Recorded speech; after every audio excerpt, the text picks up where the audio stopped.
why, in your own words, was the Uganda Climate Innovation Fund created in the first place? Uganda Climate Innovation Fund was a co-investment that was set because of four major reasons. One is that most of the private sector actors were not willing to invest in the early stage innovations, citing risk, but also the heavy investment cost that is involved in the fund. The other reason is that most of the innovations that are in the or that are already in the market are no longer working for smallholder farmers for so many reasons. Some are too expensive, some being too complex, but also to a greater extent, some are not contextualized to the understanding of the smallholder farmers. This fund was also set up because Uganda, as of the global ranking, is being ranked number 12 for being among the most vulnerable countries when it comes to resilience to climate shocks and stress. So this fund was also set up to help Uganda improve its position to adapt to climate shocks and stress. And lastly is that this fund was also set up because most of the existing solutions that are in the market, some are proven now not to be effective as it was before. For instance, back then, farmers used to use scarecrows to scare birds especially in the rice fields. But now we have seen situations where birds come, sit on those scarecrows, and they are no longer working. Is there an innovation for that? Not Better particularly. than a scarecrow. Yeah, not particularly maybe on UCF, but yes, there are other solutions. You said something that's interesting for me, Tobby, that we don't have enough investors in early stage innovations. And I know, Brian, you worked in the innovation space for a while. I see so many adverts on different social media platforms calling for innovators and calling for, and just saying we're going to give support to. What's different about this fund? What was different? About ECIF? Yes. Good.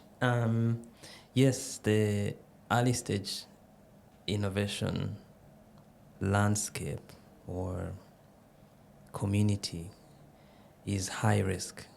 So most investors would not like to put their money there, because if you have a group, a cohort of 10, most likely 9 will fail.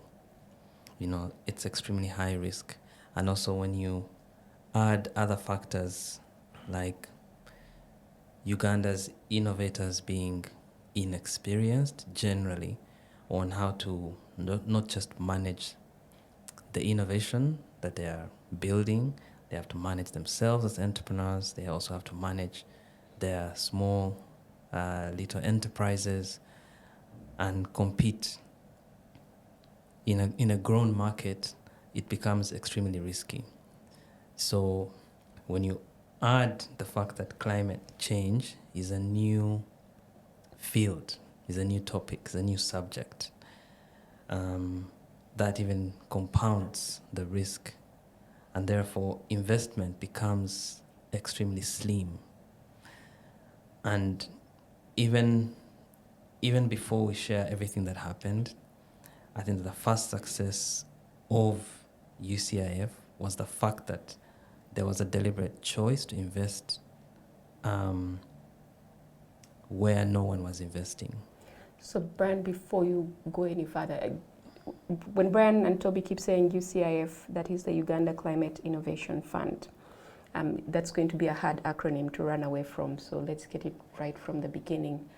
When we say early stage, how early are we speaking? So early stage usually is from idea to prototype. I have an idea. Mm-hmm. Sometimes it doesn't matter the age or the growth of this person with the idea, but the idea is young. It's just on paper. I have just thought about it. It's for Uganda Climate Innovation Fund, we're even looking for novel ideas things that have not been done here. And we spent time scrutinizing and selecting all those ideas that almost seemed like related to what had been done here. So we had extremely new ideas turned into ventures. And then you have to get that and start building on it. If it's a scientific idea and it has to be proven, so a lot of the people that came through the fund that applied, most of them were scientists. Most of them had a lot of lab work to do. And that's why, people like Toby were extremely helpful on the program, because you have to go and work with these people in their labs, and then you have to move from the lab and then go to the field.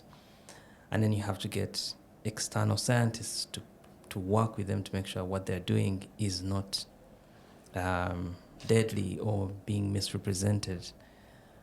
So early stage is... All that is early stage. I have an idea in my head and I want to bring it to life. Yes. Okay. Toby, you are an agriculturalist. So I'm assuming that you are in the field quite a bit, even before the Climate Smart Jobs project.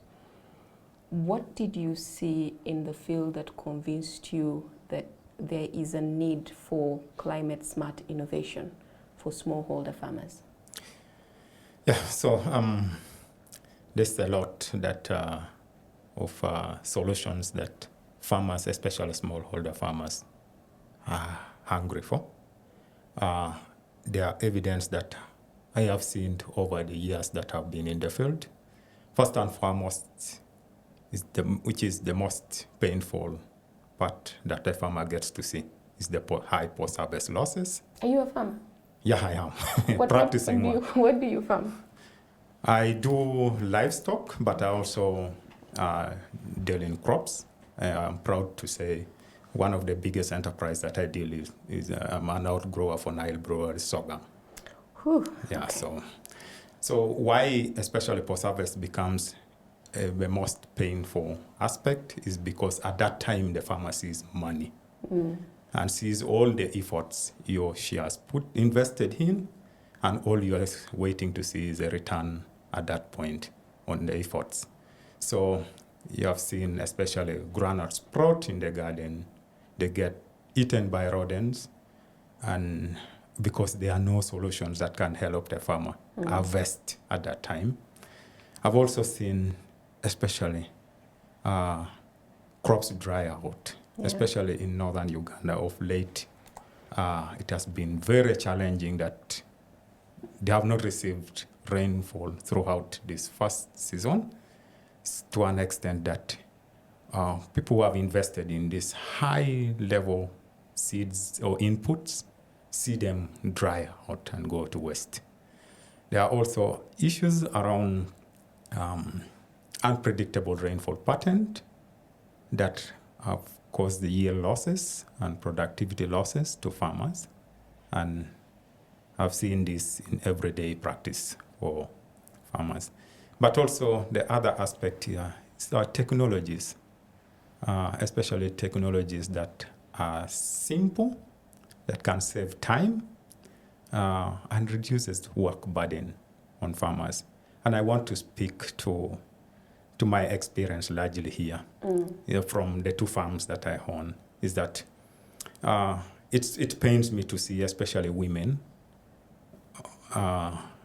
get to work in my farm for the whole day, and at the end of the day, I'm paying them little because most of their time they have spent attending to the children, but also there are no technologies or innovations that can enable them do much within the time that they have. So I'm tempted to ask how little, but I won't ask. Yeah. So I think having labor, time, and cost-saving technologies, I'm proud to say we had one of them in this UCIF innovation journey that speaks to this component, and to me, that was a big achievement and enabled me to think differently. But also the other aspect how issues around mobility, on how products, especially agricultural products, can be stored, preserved, and then transported in a manner that makes them safe and reduces spoilage. Unless your name lies to me, I assume that you are from Northern Uganda, Tobby. Yes, I am from Northern Uganda. And I know that the fund and the entire Climate Smart Jobs project was focused heavily on the north. Did you see that these innovations that were coming out were what was right for Northern Uganda? Yes, I absolutely think that the innovations that I saw, and with the ones that we had selected in this process, were way fit for Northern Uganda. And I can speak to some examples that matches so much the work that that happens in Northern Uganda. I want to single out especially two innovations that, to me, was a game changer.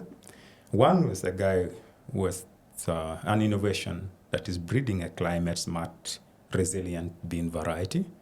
This bean variety have 5 unique features that all speaks to aspects that make it a good fit to Northern Uganda. The bean variety is high yielding, can perform well, and extreme dry condition, but also in a waterlogged condition.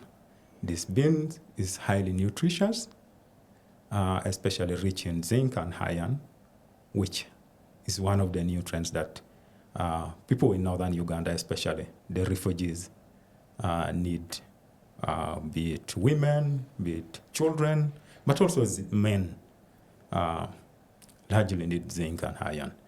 The other aspect is that this bean is a predominant food, one of the food that can't miss in an everyday meal for a normal household in Northern Uganda. In Uganda in general. Okay.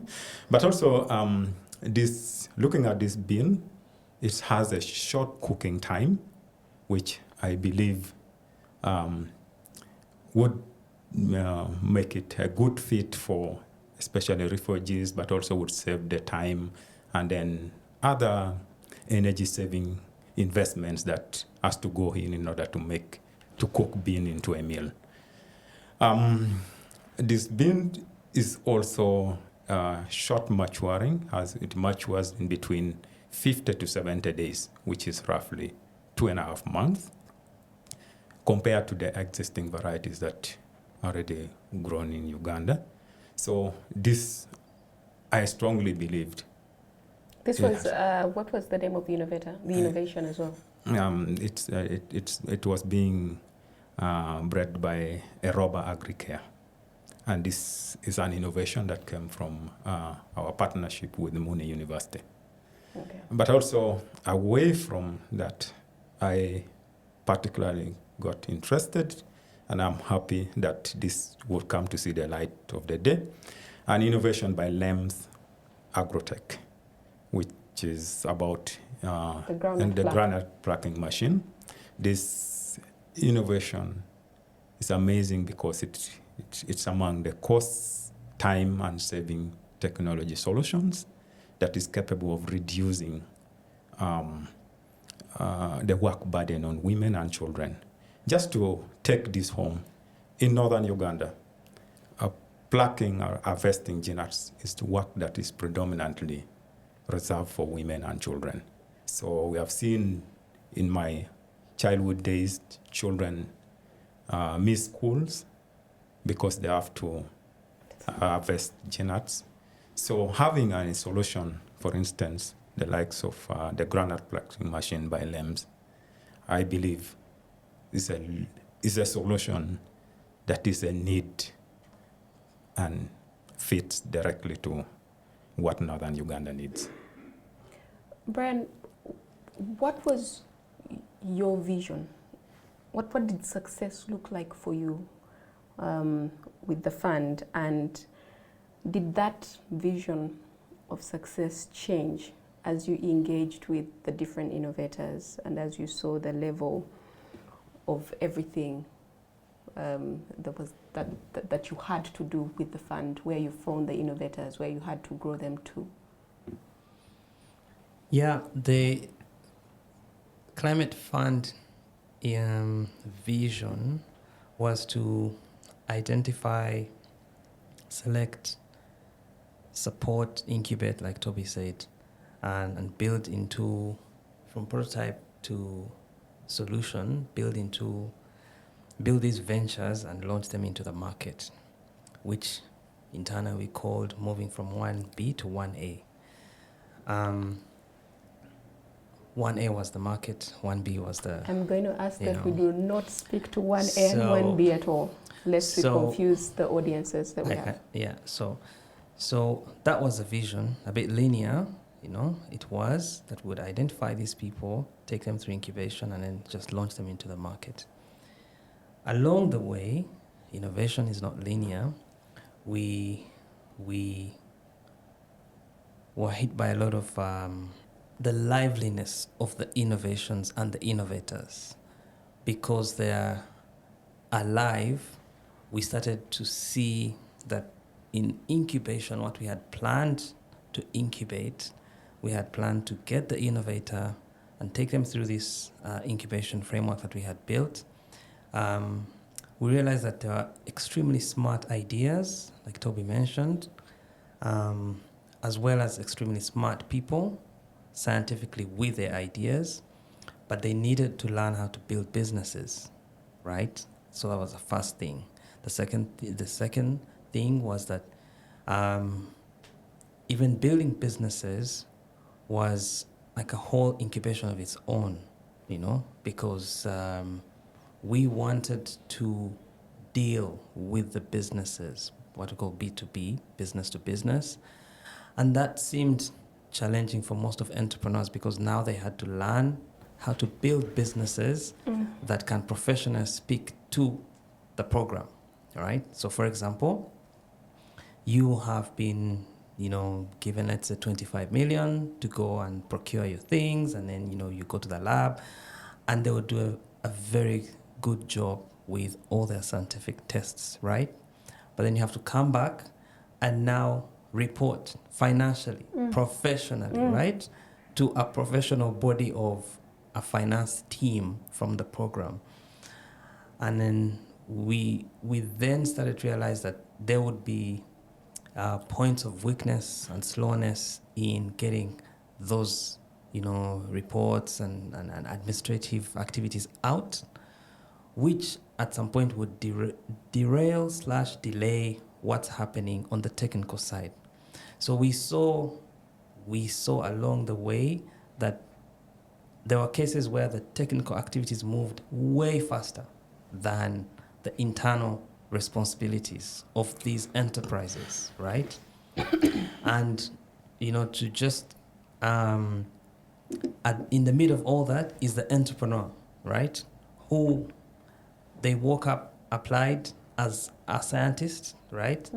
And now they also have to wear a hat of a team leader for their team because we're asking them, so you hired Josephine. Josephine is a consultant. Where is Josephine's contract? Are you sure Josephine did all her milestones, and so on and so forth.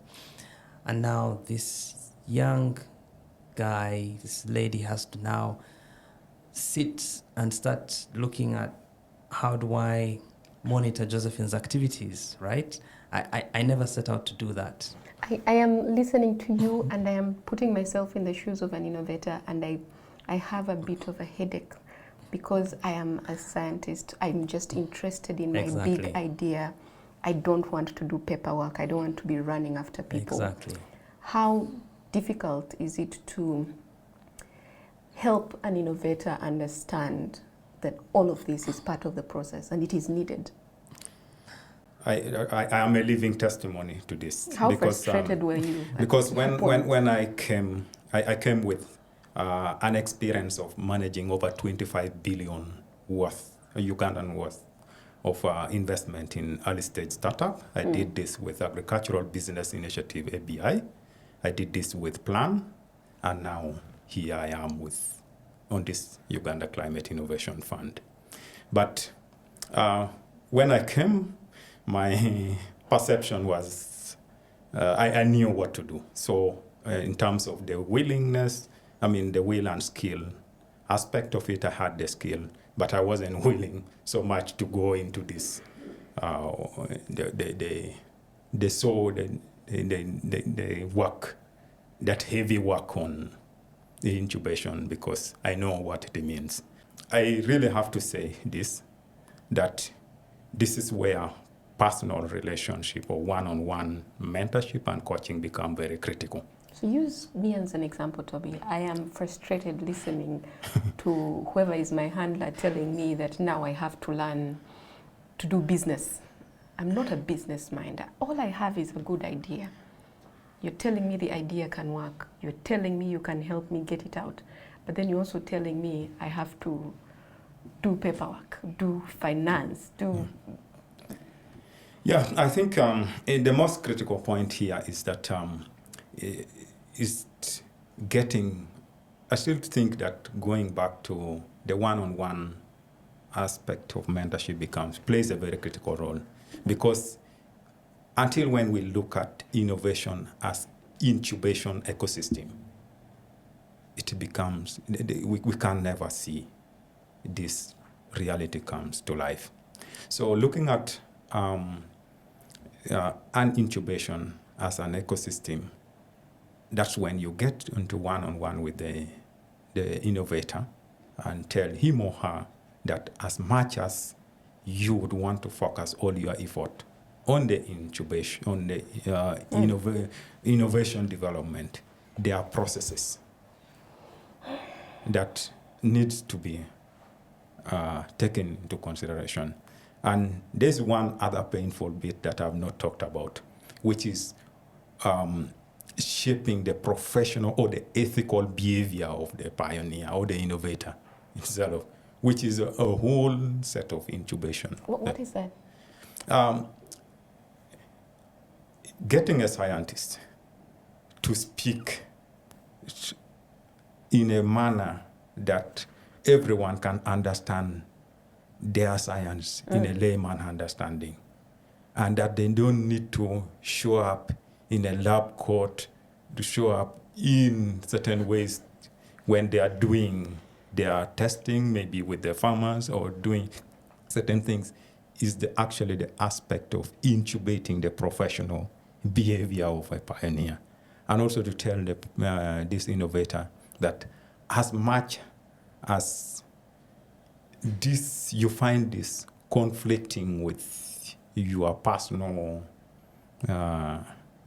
aspiration or something, but because it's part of the process, you would have to find a way. So you have to register with the Uganda Registration Services Bureau. You have to register with URA and so on. Yes. Brian, you and your team reviewed dozens of applications for the fund. I know Tobby has spoken to two that excited him. What excited you the most about what was coming out? Were there any moments when you were looking at some of these applications and thinking this could really change the way smallholder farmers are adapting to climate change? Are there some two specific ones, or however many you can talk to us about? We received over 1,100 plus applications across the 4 application cycles that we had. We narrowed down to 17 teams that we had selected across the 4 cycles. And these 17 were all unique, in their own right. I think that personally all the 17 were amazing. I would probably pick on LEMS that he talked about. And I'm not an agriculturalist, so I was seeing some of these things for the first time. In our 3rd cohort, there was a team that had a very interesting model around getting farmers to participate in building carbon credits, Kijani biochar. And I found that extremely mind-blowing, because that, had we contracted them, they would have, in 1 year, they would have been able to get to change three key things, from my understanding. The first is that in every downtime, when the farmer is not planting, there's opportunity to generate biochar. And this is when a lot of farmers do the bush burning, the controlled bush burning, which is, Toby would tell you, that is, detrimental to the climate, right? Because I think it produces methane, am I right? Yeah. But what the biochar team, the Kijani biochar team, had done is that they had built this model where they would get the farmers to, build and make biochar on their farms, get this biochar, get paid for making it, right, by Kijani itself. Kijani would then get these different amounts of biochar that's being made on the different pieces of farmland and turn it into carbon credits that would then sell globally. And to the farmer, they would never, because we went to the field and, I also got to participate in burning this biochar. I'd never done it. But I then saw how the farmer will never understand, at least not in the moment, that they are contributing to this global phenomenon called, credit generating, carbon credit generating. And yet, this one thing that I've always done, which is bush burning, gets flipped into an opportunity for them. And if you look at the statistics now on how many startups are raising, there's a startup in Kenya that just raised more money, extremely good financing, in millions of dollars for that carbon credit, biochar idea. And when I look back to Kijani, I'm like, yeah, this would have been one good transformational idea, because imagine how many farmers in their downtime do controlled bush burning. Extremely many, Then when you look at the jobs, the amount of job spread or job opportunity spread that they had, because they had people who are training farmers, they had people who are monitoring, because they had built this platform, this technology software that would then capture all these credits. You take a picture, you upload it in the platform then turns it into, something that can be traced by someone who's invested in those credits. And all these layers, about 6-7 new opportunities just crop up, right? In terms of work opportunities. Let's not call them jobs, but work opportunities, because as long as there's a farmer who is burning somewhere here in, let's say in Kololo, there is 2 or 3 people who are there to capture what is going on. All these are new work opportunities that were not there, previously. And now by Kijani biochar just showing up, they all come up. I have a smartphone, I can join the revolution, Amazing. For me, I feel it is not going to be fair to let go. One of the innovations that was quite interesting to me called EcoFlash. These were guys who came out with an idea that dry fresh cassava into flour. So it do simultaneous drying. And looking at cassava as a predominant crop in Northern Uganda that is grown and eaten across actually Lang or West Nile, I saw a lot of opportunity in this innovation. Have I not seen cassava flour before? You have seen the cassava flour, but you have not seen the process. Okay, so they were doing something different? Yeah, they were doing the process bit of it, Okay. where you just have to get fresh cassava and them using in a heat generated from waste. Mm-hmm. Yeah, Okay. they would turn that fresh cassava into flour. So the innovation to me was unique in that process, because if you analyze the cassava value chain and see the processes it goes through, the level of contamination, the level of losses, and then the standards that these products come out with, I mean, it has been a bit of a challenge over time. But to have an innovation that takes care of that means a lot.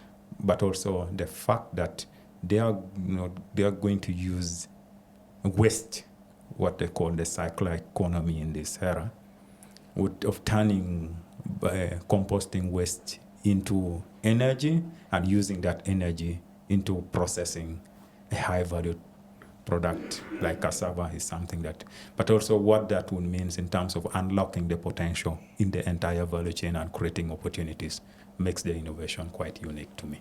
Yeah. Yes, Brice? By themes, if I speak by themes, what we saw across the period of running the cycles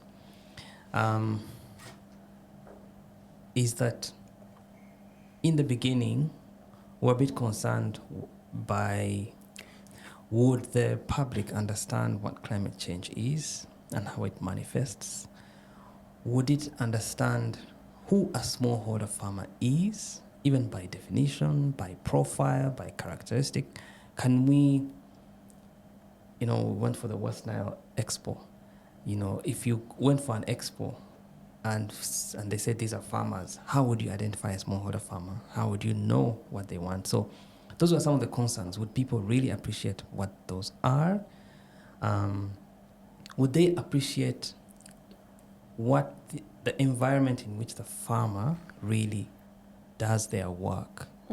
That they have low technology equipment, they have low exposure to all this new information, but they also have actually very amazing ways how they have always accessed their own information. They have agricultural agents, and that's like a very fancy term, but when you go to these farms, you find that they have all these people who are knowledge nodes or knowledge linkages, the ones who are able to go to town, they know the new seeds, they know the fake acaricides, and so on and so forth. And how would we and the applicants, the innovators, be able to use all this information to generate new ideas? When we came in, that was a concern. What surprised us is the ability to adapt very quickly to the new information that we were giving out, in our information sessions. And what then emerged as the themes. So we saw innovations in mechanization, so what Tobby called like time, cost, and labor saving. So that's the group that LAMES falls under? That's a group around mechanized innovations.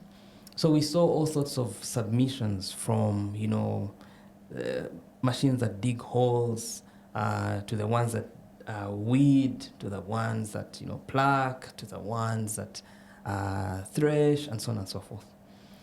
We saw lots of innovations on soil health, and that's broad, right? So you would find soil health in regards to nutrient fixing, nutrient maintenance. I remember the water bank, and I was very exactly sad after that, time, right? Yeah.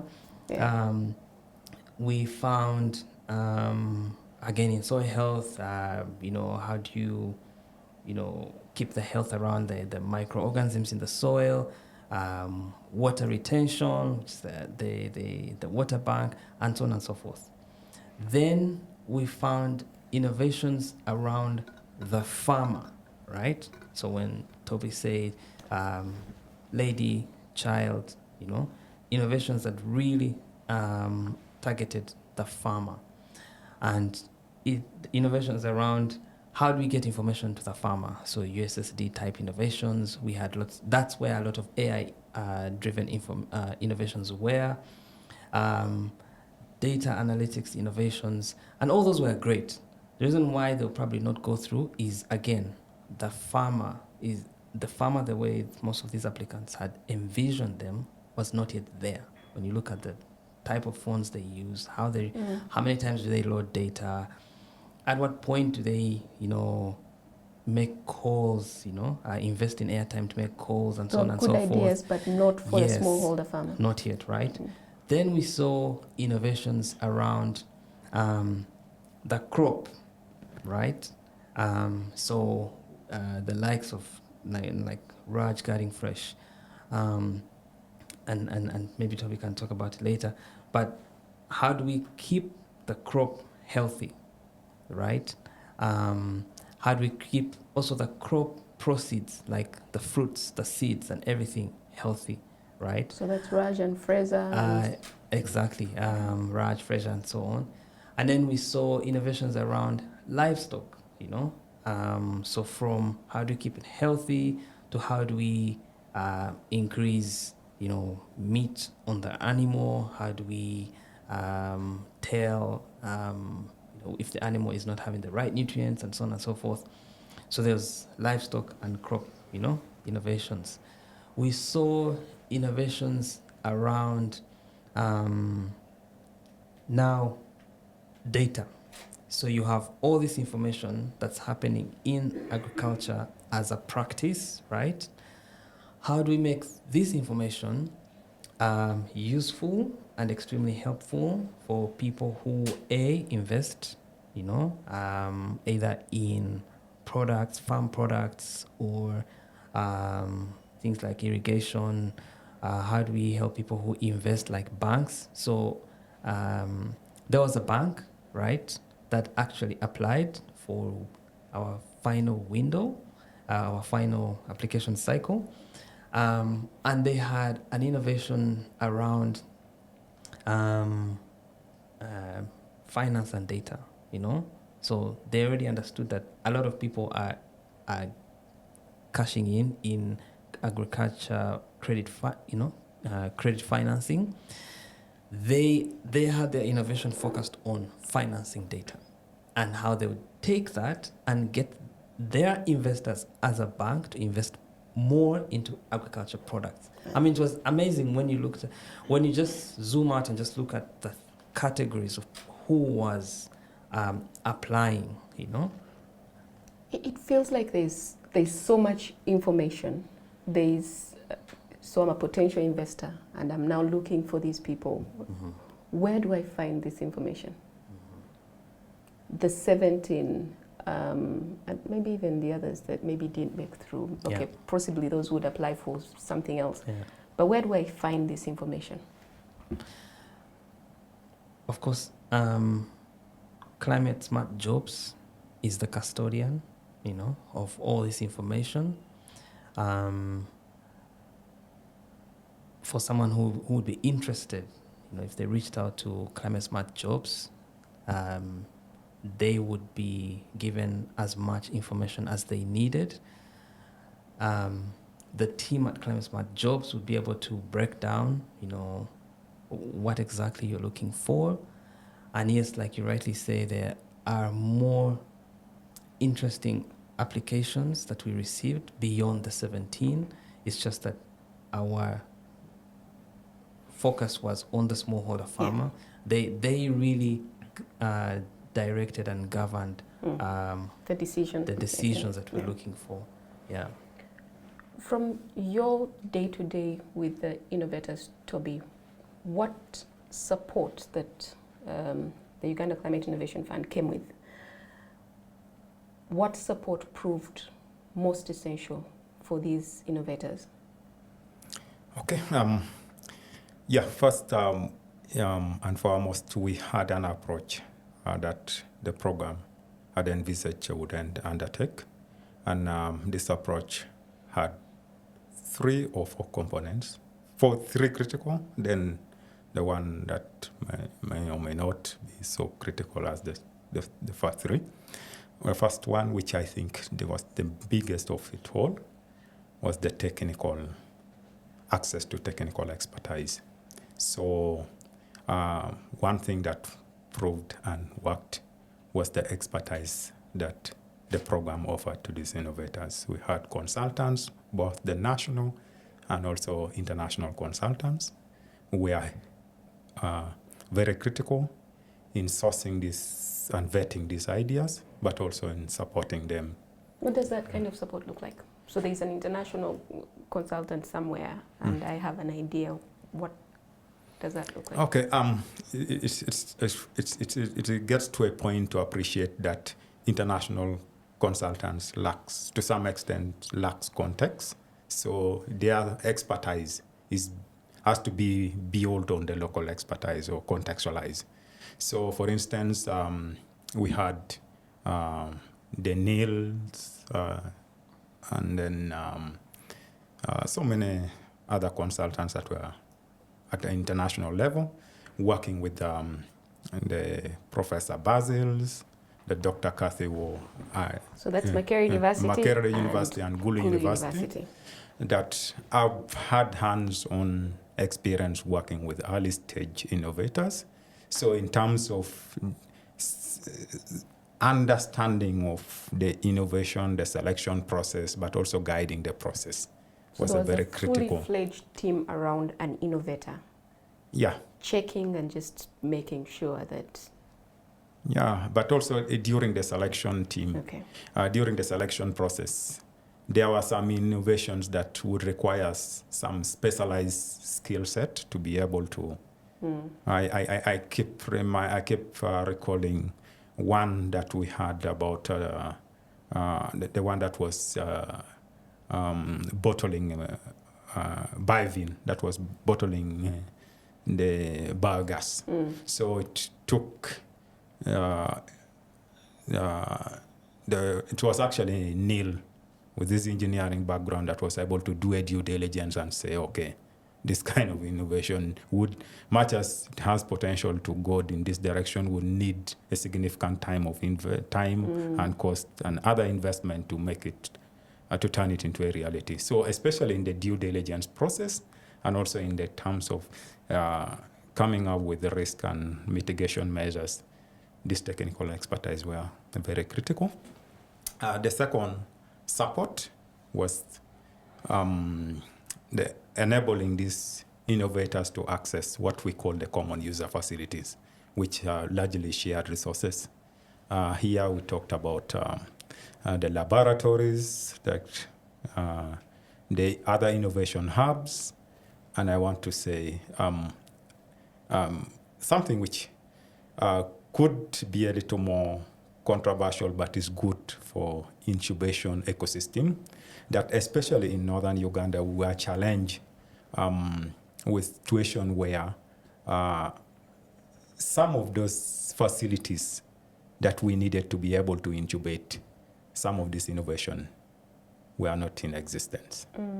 Yeah, so for instance, reflecting back on LEMS, we needed LEMS to fabricate his granite plucking machine by working with possibly an established workshops within Northern Uganda. But guess what happened? When we did our market scan, we realized that there was an ecosystem gap, that there was no workshop of that nature, established workshop of that nature. So to an extent that we had to invest and put some resources to be able to upgrade his workshop or his workspace to be able to do a few other work. But also one of the things that we had to do was to link him to Uganda Industrial Research Institute, where I was able to fabricate some of the major components in this. So to me, access to those common user facilities became very critical, attaching some of these innovators to work with Gulu University, to work with National Agricultural Research Organization, satellite offices in the regions. And then the third one is plugging this, what the program did, to plug these innovators onto innovation ecosystem with other innovation ecosystem actors. For instance, at the moment, in almost all universities, as of the new guidelines, they have incubation facilities. In most, we were able to see this in Gulu University, we've seen this in Makerere, Busetema, and all these universities. So during the process of sourcing for the innovation, we are able to take advantage of such network to, send out information about the call, but also use some of the infrastructures that they have in that network to support the applicants who are interested in applying. I think it's easy to assume that all innovators need is money, Yeah. So what I'm hearing from you is this mentorship, technical advice, testing facilities, so the labs you're speaking to, linkages, even the regulatory support that I know you are doing, and business development support. What was the age bracket for most of your innovators? Who did you find showing up more? Age was really open. We had as young as 22. Yeah, 22. And then we had as old as professors. I know young professors.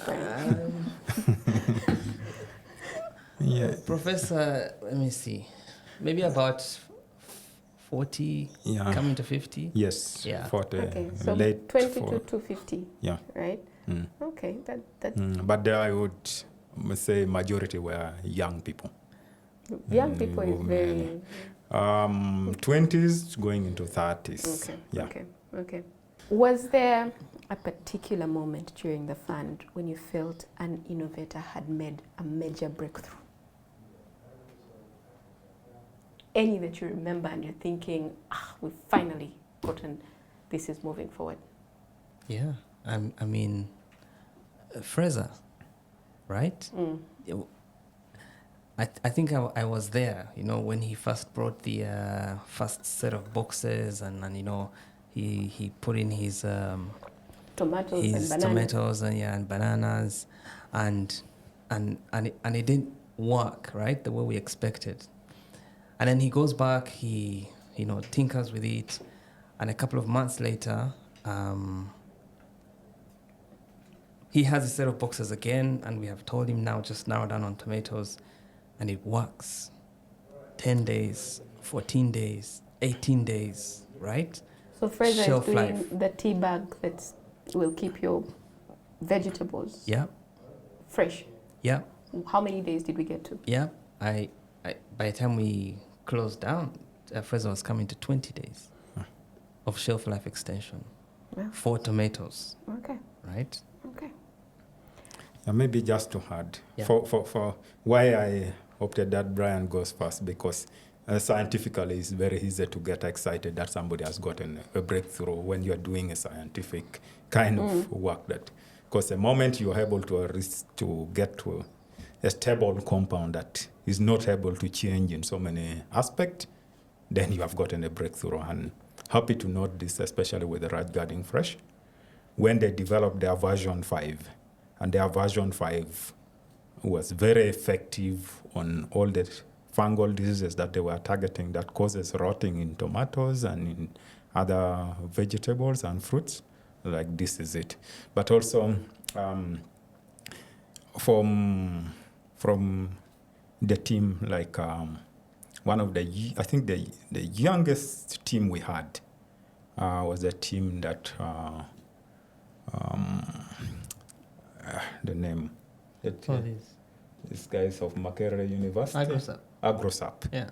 Yeah, they were developing a product, but you would see from the level of effort how they have the composition of the team and their commitment, their everyday commitment to the process was really, really interesting looking at that team.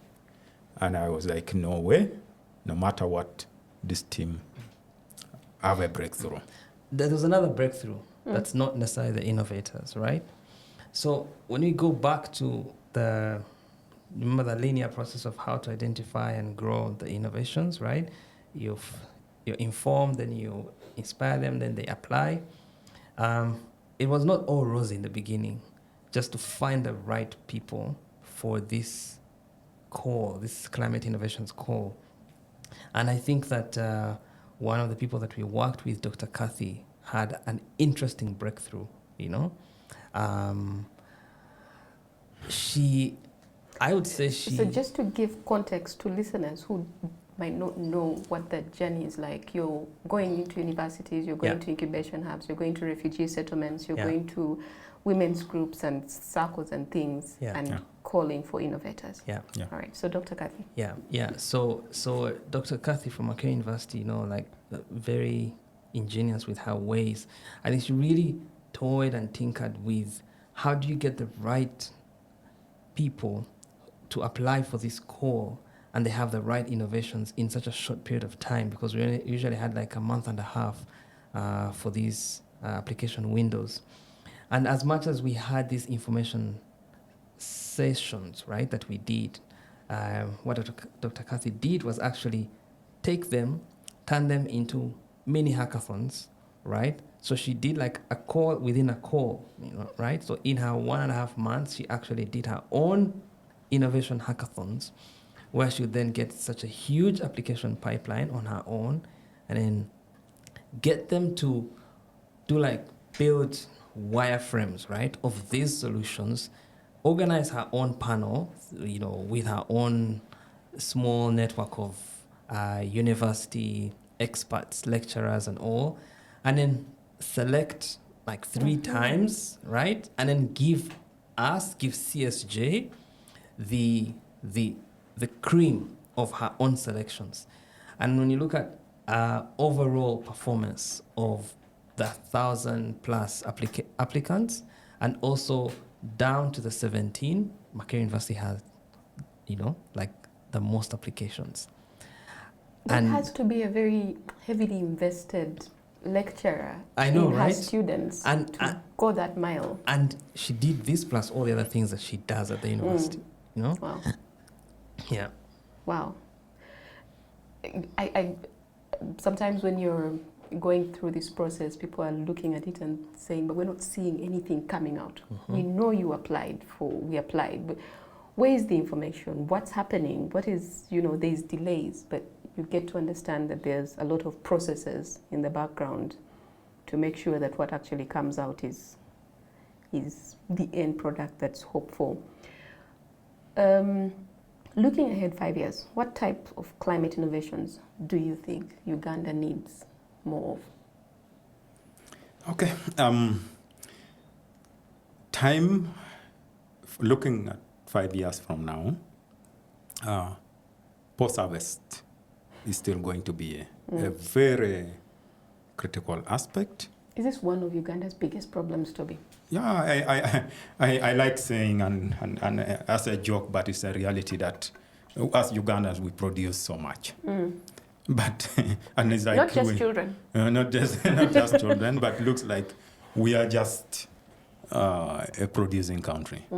But I have seen this changing, especially even from the government perspective under the agro-industrialization agenda. We are a shift away from production towards value addition and agro-processing. So I still think that the post-harvest handling aspect and that agro-processing aspect is going to be an area that everyone will be looking out to.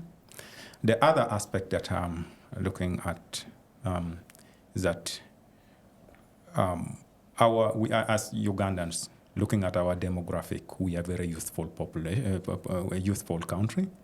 So technologies that especially the time cost and labor-saving technologies that are appealing to young people, are going to be some of the agricultural innovations that are going to pick up. I've seen nowadays people are no longer interested in those manual heavy work in agriculture like it used to be. And then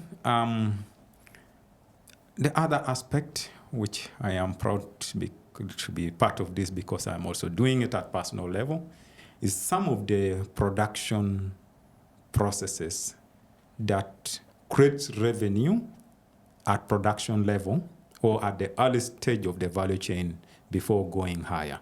And I can point at 2 examples now to this, is that for people who are producing vegetable, whether tomato, cabbages, people no longer want to go through the process of raising the traditional nursery bed.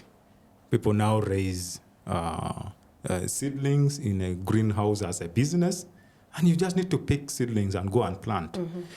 In poultry, no one wants to go through that burden of raising a day-old chick. People now want some models that somebody raises it from day-old to 1 month, and then you are only able to pick them from 1 month, and you pick that for 1 or 2 months, you make your money. And that is what the Climate Smart Jobs project is doing as well, partly. Yeah, partly, but also the other aspect that I'm seeing a lot of potential is around the circular economy. Issues are innovations around turning waste into other useful products, especially waste to energy, waste to fertilizers, waste to... We are privileged to have this innovation that is using decomposting waste to hatch eggs into chicks. So such an innovation has a lot of potential and can be seen can survive in the next 5 years. You've been in the innovation space for a while. What would you take from this experience with the Uganda Climate Innovation Fund that you would use to build on another fund in the future? Yeah, I wanted to twist Toby's question, the one you asked. Will you then answer mine after then that? I'll answer yours. All right. I think they're almost related. You asked what would be the next set of innovations. What if we called it UCIF2, Climate Innovation Fund 2? It would also be interesting to ask what would be Climate Innovation Fund 2's partners, right? Who are the people that the second round of a fund like this would be interesting to look out for? And just to give context that for the Uganda Climate Innovation Fund, the partners that were working, the consortium was Stanbic Business Incubator and Swiss Contact. Okay. Yeah. So and Kabi. Yeah, and Kabi. So we'd need to broaden that, right? Based on the lessons, and I think now this ties into what you're asking. Based on the lessons, we would need to, if we were to design a new fund, a second version of this fund, would need, where Toby mentioned that we went to Northern Uganda and there was no fabricating, space, that's an opportunity, right? No, established. I know there's some fabricating spaces, but... Okay, established, to meet the demand that we're probably looking for. That would be an opportunity that would pick all these gaps, the gaps where we saw, for example, at some point in this last couple of months, we're looking for partners, and these were like private sector partners who understood post-harvest losses, right? As simple as the guys who go and buy tomatoes at scale, like they buy a whole truck of tomatoes from, let's say, 300 farmers, right? Those would make good partners because they would, solve the gap around testing for the innovations. The private sector people who bring in agricultural equipment, right? they would understand how Lems takes his plucking machine to market, right? Because if I'm setting up a shop that sells mechanized equipment, I have data on how farmers, buy this equipment. Partners, who have all these facilities that are also looking for people to use them, right? So when we invited, we did activities called immersions, and we had a business one and an agriculture one. So when we did the business one, I think the agriculture one, we invited Uganda Industrial Research Institute, and they're like, oh my God, sometimes we have like dead days, when the machines are not working, and you guys have people who want to, like machine stuff. And two of the teams, were able to go in and immediately get, like contracted, given, a whole set of experts to work with them. And that's how, like Toby said, Lems gets to machine his gears from Yuri. So to build this community of support system for like a version 2 of this fund, would broaden that scope, right? Yeah. And like you said earlier, it's not about the money, because usually there's someone else who has invested money in something and they're not getting as much output as they have wanted, like Yuri, for example, and all they need is pipeline. And you'll find that maybe generating pipeline is not their strength. It's not something they would like to do every day. If this pipeline could find them where they are, they would appreciate giving them as much support as they would want. Back to your question, which I've forgotten. You already answered it in some of the lessons that you are taking from this into... Yeah, so I just mentioned maybe 2, then Toby could build on. So something else that we didn't talk about since we started talking is, remember I talked about we had this almost linear way that would get people to apply, then take them through incubation. Oh man, no. So it didn't work as expected, right? We then had to come back somewhere midpoint and introduce a couple of things. So we introduced ways to validate, maybe let me backtrack. We introduced like gates, right? And these are like stages, because innovations go through different stages of development. Remember I talked about lab, then from the lab, then you got the field, what you call trials, you try, then come back to the lab. Then that process can take for however long until they reach stability, like Toby mentioned earlier, until then you go. And that back and forth is where we put those quote gates, to say, and at that point, we had realized that we may not hit our target of taking so many teams to the market. But does that mean we've failed? No. No, we haven't, right? Why? Because remember, we came from Karonji having just an idea, right? And no business sense. Nothing, right? It just scientific Karonji has an idea, right? That can, scare birds, off the garden. And now she has this innovation. She has tried, broke it down, built it again 4 times, right? And each time she's making improvements to the previous one, right? So remember, we just had a scarecrow that's just plain, doesn't move. Now she has a scarecrow that can identify a bird in a hidden camera, and it will flap its wings, right? And then how the birds will, And she came with an idea. Now she has reached a point where this thing can flap its wings, right? But it's also not yet at a stage where the farmer is interested in paying. Or can right? afford it. Or can afford it. So those different stages that we called gates, right, is where then we started to go in, sit with the innovator and begin to validate and say, okay, so we... assumption is that you need about 5 stages to reach the final innovation. Now you are at stage 3. You had set 12 objectives that you wanted to achieve across these 5 stages. How many have you achieved? I've achieved 5 out of 12. So I have, about maybe 6 or 7 more to go, right? Tell us about these 5, right? And then you start drawing lessons from there. And that then made a new addition to the design of the program, which was evidence-based. Because previously, the level of depth, I would say, we had not envisioned how deep we would go with each one of these. And remember, like I'd said before, when we zoomed out, we started seeing all these categories and themes of applications.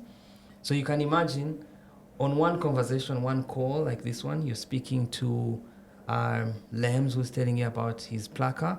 And then in the next 1 hour, you're speaking to Garden Fresh, who's telling you about a fungicide and how many fungi that this site now can treat, right?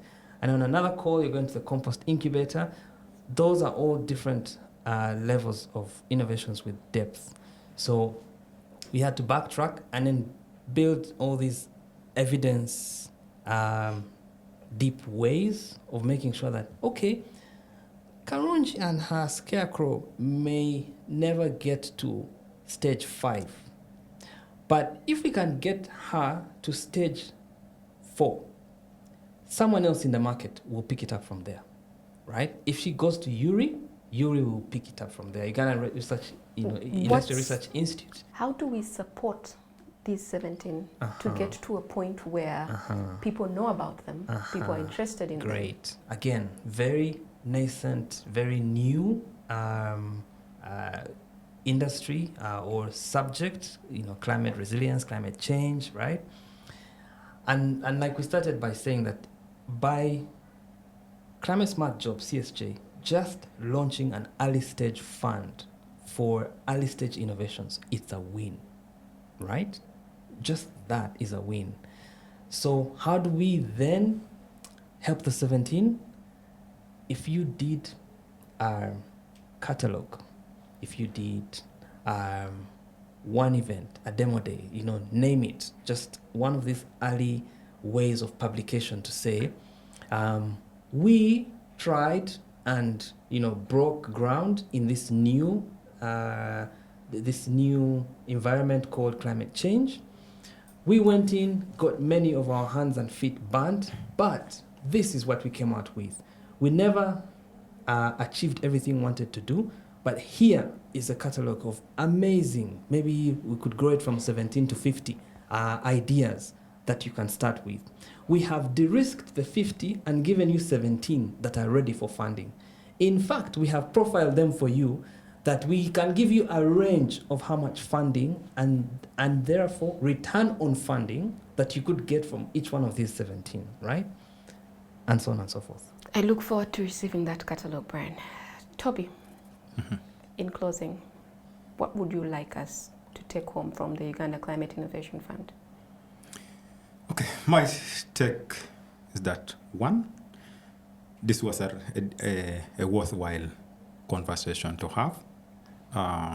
And investing in early stage climate innovation solutions was the right decision to take. Two is that this climate, the early stage climate innovation investment, no doubt has potential to benefit, especially the trickle-down effect. If, and I would maintain this, if only we could appreciate and looked at it beyond just innovation development, but from the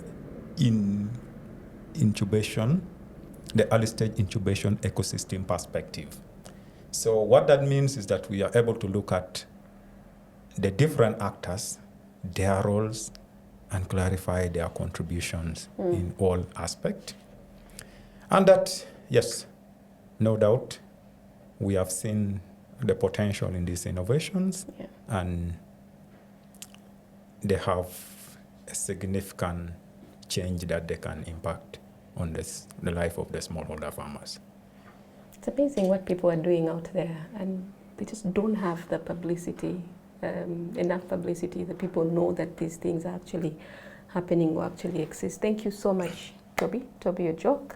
Brian Ndyaguma, thank you for taking the time to speak with me. Is there anything else that you'd like to say? I see you still flipping through your notebook, Brian.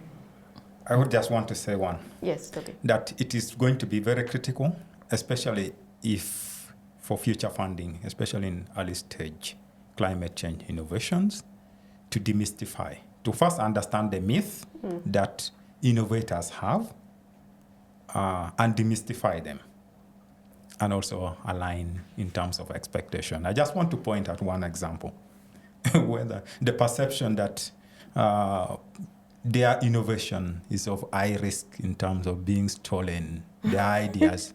Yes, I know. At times there's nothing actually to be stolen. I know a number of them that would not engage with me for an interview because if we could demystify that, someone might and steal also the idea. that address that from the mindset perspective, get the technical people who can talk to them to say, you know what, we are just after building this, but not after that. I think it would take us a long way.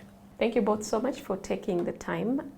For our listeners, if you're looking for information about the Uganda Climate Innovation Fund, visit the Climate Smart Jobs Project website, but those details will be in the show notes of this episode.